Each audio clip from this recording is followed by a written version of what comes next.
Mati, na 80. Il a fallu quand même aye bisabiso na domaine nini yango bango bakutaki na 60 bakomi na 90. Puisque ce qu'a lobi kaka en général ce n'est pas normal. Ils ont dit logiquité. Bon, ce qui n'a vu par exemple insalubrité na Kinshasa bakutaki yango na combien et komi na combien. Ce qui te dit yango chômage na Kinshasa, to ya chômage, bakutaki na combien, bakomisi yango na combien, ba diminuer yango et komi na combien. Ce qui bakutaki régie des eaux ezalaki mabe, ba bongisaki. Ce qui bakutaki électricité SNEL ezalaki mabe, ba mati. Bon, wana to koyeba. Il fallait préciser biso na domaine ni bakutaki na 60. Après bango ba mati si na 80 ou 90 à ce moment-là. Donc, discuter sur ça. Donc, au moins, il y a ça qui, ni naye, conférence naye, à lobby en général, mais en tout cas, tout le temps, il y a que décortiquer, mouké, tout y est bas, ce qui tout mati ou ce qui tout a corrigé. Dans chaque domaine. Merci. Militaire, il y a guerre, n'engue à outil, ça fait 30 ans, Congo et Zalika na Katia Bitumba. Ata soki nanu esilité mais bango baza ko beta. Mais il faut savoir une chose. Président Félix Azaliaki na deux mandats. Ati asisi mandat liboso akomi na mandat ya mibale. Tutikali na à peu près combien? 2 ans ya tozali. 2 ans même pas. 1 an et demi yango etikali. Pour que mandat na ye essayé. Bon. Sur le plan diplomatique depuis Abandaki ti lelo bitumba wana esilité. Toza ko continuer kaka. Il s'en coule à l'est. Batu baza ko kufa. Batu baza ko kima.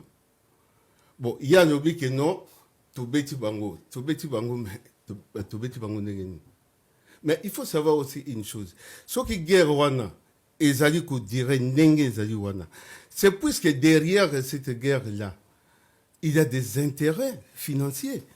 Puisque chaque gouvernement bazakuya il profite na makamba guerre wana.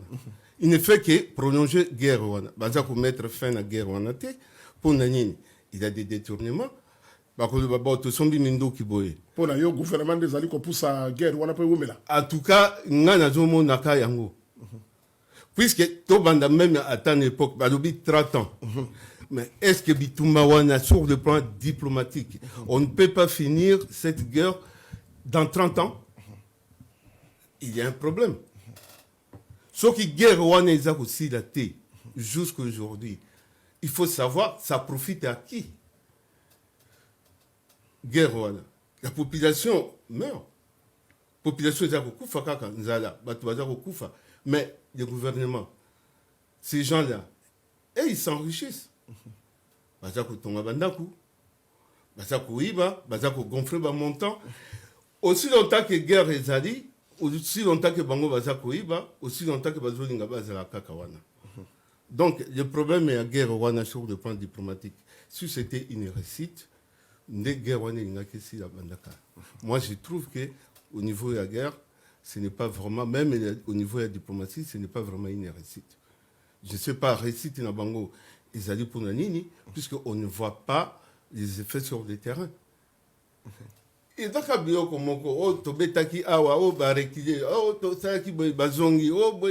mais tout comme ça, il faut voir les budgets et les gens ils sont payés, la population souffre, tout comme ça, c'est malheureux. La guerre profite à une classe politique. Yango, pour Nangaï, je vois que si guerre est aussi la tête, c'est puisque ça profite à une certaine personne. Et bango moko bayebi, puisque tous les des généraux, bazo fout tous les basoda na biso. Même qu'on y ait comme problème. Tokoyo kakaka, des milliards ça a été décaissé pour que ne kuna. Mais tala basoda, rien. Bago bunda nengeni, guerre ango aussi la nengeni. C'est ça qu'il faut voir. Merci Ndeko Flori Batouazali Kolanda Biso. Nayoka ki lisusu, Premier ministre alobi lisusu de Kambo mususu alobi. Mosala ya sa des ali komonana. Ata bay mususu ali banda bazali komonana ate. Bazali komona yango te. alobi ata baye mosusu ya libanda bazali komona mosala azali kosala te parce que bozali na extérieur ya mboka mais ye ndenge azali koloba boye alobi boye na 2024 na 2024 2025 2026 alobi ye asisa bongo kokitisa bakabira nyonso ya mboka ekita atuni me mutuna alobi bino bozali awa na France awa boyebisa ngai mokolo nini oyo gouvernement ya awa esi ekitisa kabira modele oyo ngai nasali yango na Congo mikro mboka yo koki koloba nini omoni ndeko yo oza journaliste donc soki ye alobi boye aza koluka kaka a défendre bilan na ye soki alobi ke non mosala ye aza kosala eza komonana bon tolingi totuna salito oyo eza na Kinshasa oyo misala eza nini régie des eaux soki ofungoli pompe boye mai ezobima rouge ou jaune meme na bamiciope ezobima bon okoyebisa biso mosala nini oyo ozosala eza komonana bokomaki na 60 bomati na 90 soki tozomona te électricité délestage dernièrement nazalaki na Kinshasa une semaine presque nazali courant eza te bon mosala nini aza kosala insécurité bon totala soki mosala nini yango eza komata naza komituna soki toza komata nde na ndenge ya bien ou bien toza komata na ndenge ya kokita puisque soki alobi ke toza kosala eza komonana bazosala na ndenge nini non c'est pas ça c'est pas ça Kinshasa est commis à un niveau moko impossible. Je ne parle même pas de Kinshasa tout simplement. Je dis des Congo est commis invivable. Donc, ce que Bango Bazo de Bakeno Bazako Sala, il faut tout mon ango. Il faut des choses palpables et monana. Mais, en tout cas, je ne peux pas n'agiter ma pierre, mais en tout cas, moi, je ne vois pas personnellement, na ba analyse tout ça comme ça là, na o tout ça comme mona, na ville à Kinshasa, parlons seulement de Kinshasa, Kotoko tana na ba province c'était, puisque là-bas encore c'est déplorable, mais en tout cas, na zomo na msala bazo salate. Très bien. Ndeko Flori, batwazali kolanda biso, tozaka kawana na likambo ya premier ministre, chef du gouvernement. Et pas imosusu namoni alobi eloko mosusu wana tokuti kolanda ngo na yo awa alobi ntango ye azali kokola ntango azalaka na mwana moke ville ya Kinshasa ezalaka na ba 3 millions d'habitants mais lelo oyo ekomi na 12 millions d'habitants bon alobaki 12 millions mais tomoni basource mosusu ekomi ba 17 millions même 20 000 millions toloba jusqu'à là même ouais. Jusqu'à là et pas etozali recensement pe na le salemi ya correct ya koyeba nombre ya population na psezalité ministre alobi 12 millions et pas musu na za komona pas musu azali koloba ba 20 millions ba 17 millions le ko la pe na to sali recensement te moi to yeba chiffre exact exact alobi na tango wana tango bango bakokola population ezalaka na ba 3 millions de bateaux lelo komi ba 12 millions les infrastructures oya oyo ezalaki lokola banzela babiloko nyonso yango te tobengi infrastructure te ouais na lokoto na français yango ne koma on a bengi c'est ça total kwa banzela total kwa ba hôpital et total babiloko nyonso alobi ezali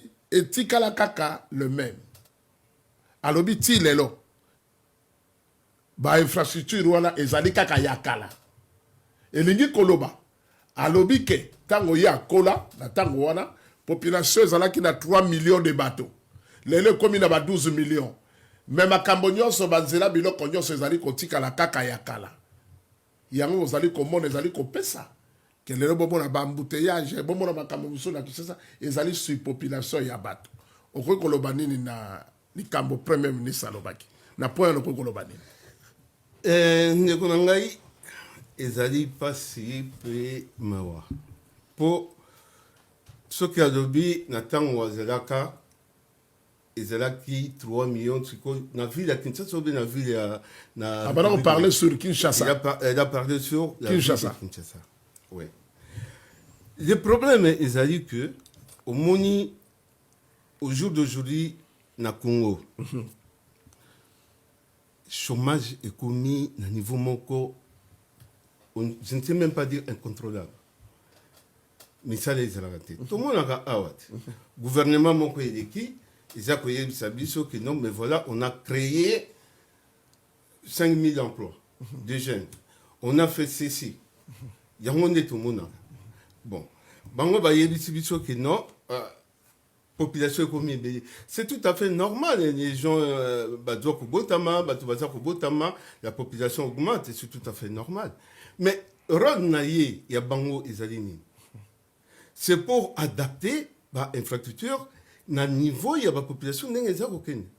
Soki lelo Kinshasa est commis sur peuple. Pourquoi plus que na ba intérieur. Ne kozom musa les commis pas, musa les até. Ces jeunes-là, yo boti, moine, au codicier, il faut du kavi, il faut asada, il faut abala, abota, asala vinae.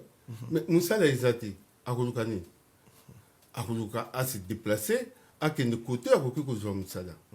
Ce qui fait que dans la province est belée. Oyo, Moussala les alakali sous-souté, l'infrastructure est en haut, bango bazoloba.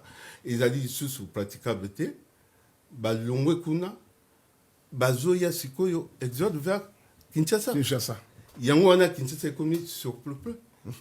Bon, malgré ça, ce qui est commis sur peuple ndenge wana, il faut que tonga ba infrastructure wana. Il faut que bongisa banzela. Il faut que bongisa ba hôpitaux, ba école. Il faut bangon. Nana kosala, c'est l'État qui va faire ça. Nana kindeki dernièrement na Abidjan, na Côte d'Ivoire. Côte d'Ivoire. Ouais, na Côte d'Ivoire. Na moni ba tongi ba autoroute. Ah bon? Na ko sauter ndeko nanga. Au moins on a mis ça. Na moni yango na miso. Na longwe Abidjan. Pona koma Yamoussoukro. Autoroute ndenge ezali awa. 3 fois. En Afrique. Na gauche. Soki na dalaki na ni nanga na la ba image. Ah bon? Ouais. Tango mona kiango ça di ondenge ni. Mawa. Mais nalingi na koma. Basali ba autoroute. Na ba autoroute wana batie électricité. Et ça pour permettre bateau basomba ba terrain batonga bandako bazako dépeupler ville ya Abidjan. C'est la même chose na Kinshasa wana. Ba maluku banini